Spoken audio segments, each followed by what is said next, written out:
মধ্যে অনেক বেশি রক্ষণশীলতা আছে, এখানে ফ্যামিলি স্ট্রাকচার আছে, এখানকার ছেলেরা বাবা মাকে শ্রদ্ধা করতে জানে, এরা অভিভাবকদেরকে সালাম দিতে জানে, এরা তাদের জীবনে এক ধরনের রুলস এবং রেগুলেশন মেনটেন করতে অভ্যস্ত। তার তুলনায় পাশ্চাত্যের সমাজ ব্যবস্থার মধ্যে এই রক্ষণশীলতার স্ট্রাকচারটা তারা ভেঙে ফেলেছে। তার পক্ষে পাশ্চাত্যে আমরা সেক্সুয়াল অ্যাবিউজ অনেক বেশি দেখব, অ্যাডিকশন অনেক বেশি দেখব, ফ্যামিলি সিস্টেমটা অনেক বেশি ব্রেকডাউন করে গেছে পাশ্চাত্য সমাজে। তোমরা মাঝে মধ্যে এটা দেখবা যে লন্ডনের সোসাইটিতে বা আমেরিকার সোসাইটিতে দেখা যায় একটা স্কুল চলতেছে, সেখানে হঠাৎ করে কেউ ঢুকে গুলি করে 10 জনকে মেরে ফেলেছে এবং আফটার দ্যাট সে নিজেও আত্মহত্যা করেছে। এরকম সেভারাল ইনসিডেন্টস কিছুদিন পর পরে আমরা বিভিন্ন সমাজ ব্যবস্থার মধ্যে দেখি। এখন প্রশ্ন হচ্ছে যে তারা এটা কেন করতেছে? সে নিজেও আত্মহত্যা করতেছে, ওয়াই? তাদের সায়েন্টিস্টদেরকে জিজ্ঞেস করা হলো, সোশ্যাল সায়েন্টিস্টদেরকে জিজ্ঞেস করা হলো, তাদের সমাজবিজ্ঞানীরা এটা বলতেছেন যে এই যে মানুষগুলো ক্রাইমের সাথে জড়িত হয়ে গেছে, এই মানুষগুলো সাইকোলজিক্যালি তারা ফিট না, সাইকোলজিক্যালি আনফিট হয়ে গেছে। আনফিট হওয়ার কারণ কি? কারণ হচ্ছে এরা ছোটবেলা থেকে একটা অ্যাবনর্মাল লাইফ লিড করেছে। কারো বাবা আছে মা নাই, কারো মা আছে বাবা নাই। পাশ্চাত্যে ব্রোকেন ফ্যামিলির সংখ্যা খুব বেশি, খুব নিঃসঙ্গতার মধ্যে দিয়ে সে বড় হয়েছে। তার ফলে তার পুরো জীবনের মধ্যে এক ধরনের অ্যাবনর্মালিটি গ্রো করেছে। আমার প্রশ্ন হলো, এই পাশ্চাত্যে এই জাতীয় অ্যাবনর্মাল মানুষ যে আমরা মাঝে মধ্যেই দেখি, প্রাচ্যের কোথাও অ্যাবনর্মাল মানুষ নাই কেন? কই গত 200 বছরের ইতিহাসে তো বাংলাদেশে ঘটনা ঘটে নাই, গত 500 বছরের ইতিহাসে তো ভারতীয় উপমহাদেশে এই ঘটনা ঘটে নাই, গত 1000 বছরের ইতিহাসে কোনো এশিয়ান সভ্যতার মধ্যে এই ঘটনা তো ঘটে নাই। তাহলে এশিয়ার জীবনের মধ্যে কি এমন আছে যে রক্ষণশীলতার কারণে এই সমাজের মধ্যে এই জাতীয় পাগলের জন্ম হয় না, কিন্তু পাশ্চাত্য সভ্যতার মধ্যে এই জাতীয় পাগলের জন্ম মাঝে মধ্যেই হচ্ছে? এই প্রশ্ন উত্তর যদি আমরা খুঁজতে চাই, তাহলে আমরা একটা জিনিস দেখবো, সেটি হচ্ছে ধর্ম, religion that has make a difference between the east and West.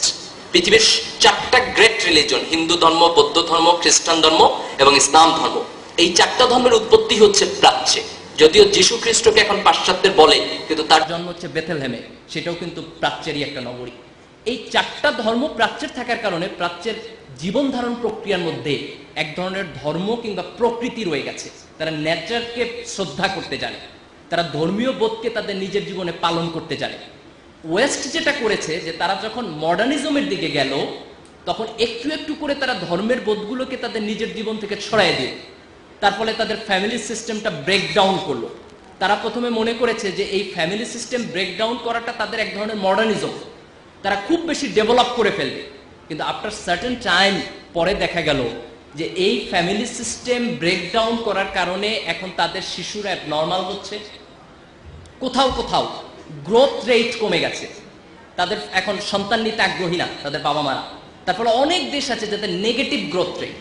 এখন তাদের দেশের সরকারের পক্ষ থেকে ইনসেন্টিভ দিচ্ছে যে তোমাদের 2টা সন্তান হলে তোমাকে বাড়ি দিব, 3টা দিলে গাড়ি দিব, 4টা দিলে তোমাকে এই সুযোগ সুবিধা দিব। মানে গভর্নমেন্ট থেকে প্রলোভন দেখাচ্ছে যাতে করে তারা ফ্যামিলি সিস্টেমে ব্রেকডাউন করে। একজন বিশিষ্ট মার্কিন ঔপন্যাসিক তিনি কিছুদিন আগে একটা বই লিখেছেন যে war against family, this is the scenery of western civilisation, যে তারা ফ্যামিলির বিপক্ষে এক ধরনের বিদ্রোহ করেছে। আমরা আমাদের বাবা মাকে প্রাচ্যে নিজেরাই শ্রদ্ধা করতে শিখেছি, তারা চিরজীবন আমাদের সাথেই ছিলেন। পাশ্চাত্য এই শ্রদ্ধার জায়গাটা যখন ব্রেক করে দিল, তখন তাদের ওল্ড হোমের দরকার হলো। আমি রিসেন্টলি দেখলাম যে বাংলাদেশেও একটা কোম্পানি আমাদের টেলিভিশনে অ্যাডভার্টাইজ দিচ্ছে যে তারা ওল্ড হোম বানাচ্ছে। I don't know whether this is the sign of development or this the science of destruction of society. আমার বাবা মাকে ভালোবাসার জন্য তো আমাদের একটা করে বাবা দিবস দরকার হয় নাই, মা দিবস দরকার হয় নাই। বছরের পর বছর ধরে তো আমরা ভালোবেসেই গেছি, কোনোদিন প্রশ্ন উঠে নাই যে বছরের একদিন স্পেশালি ভালোবাসাটা প্রদর্শন করতে হবে।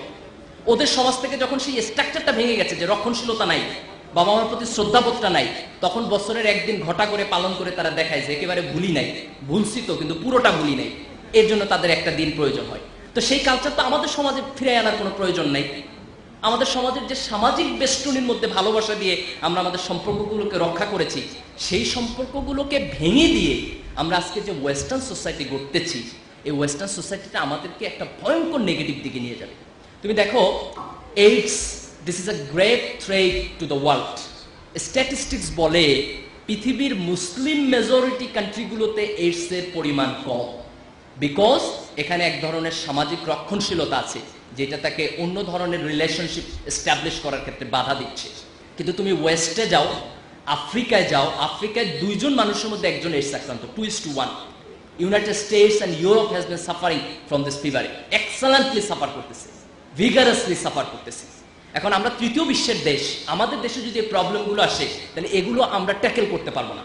ওরা এর বিপক্ষে, এর বিরুদ্ধে কোটি কোটি ডলার ইনভেস্ট করতেছে, but we are poor country, we do not have such money. আমাদের যে ধর্মীয় রক্ষণশীলতা আছে এটি আমাদেরকে এর বিরুদ্ধে আমাদেরকে সংগ্রাম করার জন্য একটা প্রেরণা দিচ্ছে। কিন্তু আমরা যদি এই রক্ষণশীলতাটাকে ভেঙে ফেলি তাহলে আমাদের পক্ষে এই এপিডেমিক ফর্মেটে যখন এগুলো চলে আসবে, একটা মহামারীর মতো চলে আসবে, তখন এটাকে প্রোটেক্ট করা, এটার বিপক্ষে দাঁড়ানো, এটা কিন্তু আমাদের পক্ষে সম্ভব হবে না। আমাদের সোসাইটিতে এখন একটা ফ্যাশন তৈরি হয়েছে। কেউ কেউ মনে করে যে একটা শপথ লিখে দেখলে মানুষ সৎ হয়ে যাবে, কেউ কেউ মনে করে যে ব্যান্ডের সঙ্গীতে না বলে চিৎকার চেঁচামেচি করলে আর কেউ অ্যাডিক্টেড হবে না। বাট আই ডোন্ট নো যে এই গান গাওয়ার মধ্য দিয়ে আসলে অ্যাডিকশন থেকে মানুষকে বাঁচানো যায় কিনা। বরং লক্ষ্য করলে দেখা যাবে যে মাদক থেকে মুক্ত করার জন্য যারা গান গায় ওদের 50% addicted, most of them are addicted. এখন addiction is a great problem to our young generation, addiction is a great problem to our young generation. আজকে এই যে আমাদের প্রাইভেট ইউনিভার্সিটিগুলোতে আমরা দেখছি যে ইয়াবা কালচার, কিছুদিন আগে আমাদের পত্রপত্রিকায় ব্যাপকভাবে লেখা হচ্ছে। তো আমি বলতেছি যে this is parallel to the modernism. তুমি ব্যান্ড সঙ্গীত শুনবা, নাচানাচি করবা, পাশ্চাত্যের সংস্কৃতির মধ্যে যাবা, আল্ট্রা মডার্নিজম হবা, ফ্যাশনেবল হবা, অনেক বেশি স্মার্ট হবা, আর মাঝে মধ্যে একটু ইয়াবা খাবা না, হিরোইন খাবা না, গাঁজা খাবা না, এইটা তো হয় না। দুইটা প্যারালাল, একটা করলে আরেকটা করতে হবে। If you go through modernism you have to go through this. এশিয়ার মধ্যে আত্মহত্যার পরিমাণ দুইটা দেশে বেশি, একটা হচ্ছে চায়না আর একটা হচ্ছে জাপান। অ্যান্ড লুক দিস, এই দুইটা দেশ হচ্ছে এশিয়ার মধ্যে সবচেয়ে ডেভেলপড কান্ট্রি। তার মানে আমরা যদি ডেভেলপমেন্টের দিকে চাই, যদি সে ডেভেলপমেন্টটা পাশ্চাত্যের কালচার অনুযায়ী হয়, তাহলে এই অ্যাডিকশন বাড়বে, এইডস বাড়বে, আত্মহত্যার পরিমাণ বাড়বে, আমাদের ফ্যামিলি সিস্টেম ব্রেকডাউন হবে, আমাদের সোসাইটিতে করাপশনের পরিমাণ বাড়বে, এবং অ্যাট দ্য লাস্ট মোমেন্ট আমরা আমাদের সোসাইটিকে শেষ পর্যন্ত ধরে রাখতে পারবো না। কাজে উন্নয়নের মরীচিকা পাশ্চাত্যকে দেখে আমরা যদি একই জিনিসটাকে গ্রহণ করি তাহলে একটা প্রচন্ড ভয়ঙ্কর বিপদের মধ্যে আমাদেরকে চলে যেতে হবে। পাশ্চাত্যের বিজ্ঞানী আমার কোনো আপত্তি নেই, বিজ্ঞান কারো ব্যক্তিগত সম্পত্তি না। একসময় গ্রিকরা সায়েন্স এবং টেকনোলজি ডেভেলপমেন্ট করেছে, তারপর মুসলমানরা গ্রিকদের কাছ থেকে নিয়েছে, তারা নিজেরা ডেভেলপ করেছে, আবার মুসলমানদের কাছ থেকে পাশ্চাত্য নিয়েছে, আবার প্রয়োজনে পাশ্চাত্যের কাছ থেকে মুসলমানরা নিবে। সায়েন্স এবং টেকনোলজি ট্রান্সফারেবল, নলেজ ট্রান্সফারেবল, একজনের কাছ থেকে আরেকজন নিবে। কিন্তু পাশ্চাত্যের বিজ্ঞানকে গ্রহণ করার সাথে, পাশ্চাত্যের জ্ঞান এবং প্রযুক্তিকে গ্রহণ করার সাথে, একই সাথে আমরা যদি পাশ্চাত্যের কালচারকে গ্রহণ করি, একই সাথে যদি পাশ্চাত্যের এই খোলামেলা সংস্কৃতিকে, পাশ্চাত্যের নগ্নতাকে আমরা গ্রহণ করি, পাশ্চাত্যের এই তথাকথিত ফাস্টনেসকে গ্রহণ করি, তাহলে সেইটা আমাদের জীবনে এমন ভয়ঙ্কর অধপতন ডেকে আনবে যে আমরা এই পুরো সমাজ ব্যবস্থাকে আর কন্ট্রোল করতে পারবো না। পাশ্চাত্য হয়তো তার নিজের সমাজের মধ্যে এক ধরনের অ্যাডাপ্টেশন তৈরি করে ফেলেছে, কিন্তু ওইটা আমাদের জন্য পরদেশী সংস্কৃতি। আমরা সেই অ্যাডাপ্টেশন তৈরি করতে গেলে আমাদের সামাজিক স্থিতিশীলতার মধ্যে এমন একটা বড় ধাক্কা লাগবে, এমন একটা বড় ভূমিকম্প হবে, সেই ভূমিকম্প আমরা ট্যাকেল দিতে পারবো না। আমাদের সমাজে সেই ভূমিকম্পটা শুরু হয়ে গেছে। আজকে মোবাইল পর্নোগ্রাফি নিয়ে প্রচুর কথাবার্তা হচ্ছে, এখন অভিভাবকরা আছেন, আমি খুব খোলামেলা বলতেছি, this is the burning issues. আমাদের ছেলে মেয়েদেরকে, আমাদের ছোট ভাই বোনদেরকে মোবাইল ব্যবহারের রেস্ট্রিকশন দেওয়া উচিত। কলেজ পিরিয়ড পার হবার আগে you should not use this. এটা এত জরুরি কিছু না, তুমি এত ভিআইপি মানুষ হয়ে যাও নাই যে তোমার এটা না থাকলে কোনো প্রবলেম হবে। ওর চাইতে মনোযোগ দিয়ে পড়াশোনা করা প্রয়োজন। টেলিভিশন চ্যানেলের ব্যাপারে there should be some restriction. তুমি অবশ্যই বিনোদন দেখবা, কিন্তু দ্যাট ডাজ নট মিন যে আমাদের সমাজের উপর একেবারে ইচ্ছামতো কালচারাল আগ্রাসন হয়ে যাবে। আমরা তো একসময় উর্দুর আগ্রাসনের বিপক্ষে রক্ত দিয়ে যুদ্ধ করেছি, কিন্তু হোয়াট অ্যাবাউট হিন্দির আগ্রাসন? সেটা তো আমাদের সমাজকে এখন আরো বেশি করে দিচ্ছে। তাহলে 52 ভাষা আন্দোলনের একটা দাবি কি এটা না যে বাংলার উপর ইংরেজির আগ্রাসনের ব্যাপারে আমাদের সচেতন থাকতে হবে, বাংলার উপর হিন্দির আগ্রাসনের ব্যাপারে আমাদের সচেতন থাকতে হবে? সেই বোধটা আজকে আসতে হবে, সেই বোধটা আজকে আমাদের মধ্যে আসতে হবে। টেলিভিশন কম দেখতে হবে, টেকনোলজি ব্যবহার করার বিপদের ব্যাপারে সতর্ক থাকতে হবে। এগুলো বাদ দিয়ে আমরা যদি আমাদের তরুণ প্রজন্মকে নষ্ট হতে দিয়ে যেতে চাই, আমাদের আনএমপ্লয়মেন্ট আছে, আমরা চাকরি দিতে পারতেছি না, তার পাশাপাশি যদি নৈতিক অবক্ষয় যুক্ত হয়, তাহলে যে তরুণ প্রজন্মের জন্ম হবে সেটাকে ট্যাকেল করা আমাদের জন্য ভয়ঙ্কর পরিমাণ প্রবলেম হয়ে যাবে। এজন্য তোমরা যারা এসএসসিতে জীবনের প্রথম সফলতা অর্জন করেছো, আমি একটু তোমাদেরকে স্মরণ করিয়ে দিতে চাই যে এই দেশ তোমাদের কাছে অনেক কিছু আশা করে, এই জাতি তোমাদের কাছে অনেক কিছু আশা করে। এই বাংলাদেশ একটা খুব দুঃখী দেশ যে আমরা আমাদের স্বাধীনতার এত বছর পরও এই দেশকে সত্যিকার অর্থে কিছু দিতে পারিনি। এই দেশের মানচিত্রকে আমরা কিছু দিতে পারিনি, আমাদের ঋণ আছে এই দেশের প্রতি। এই দেশের স্বাধীনতাকে অর্থবহ করে তোলার জন্য একটা তরুণ প্রজন্মকে আদর্শবাদী হয়ে উঠতে হবে, একটা তরুণ প্রজন্মকে দেশকে ভালোবাসতে জানতে হবে, একটা তরুণ প্রজন্মকে তার মাকে ভালোবাসতে জানতে হবে, একটা তরুণ প্রজন্মকে তার মূল্যবোধকে ধরে রাখতে জানতে হবে।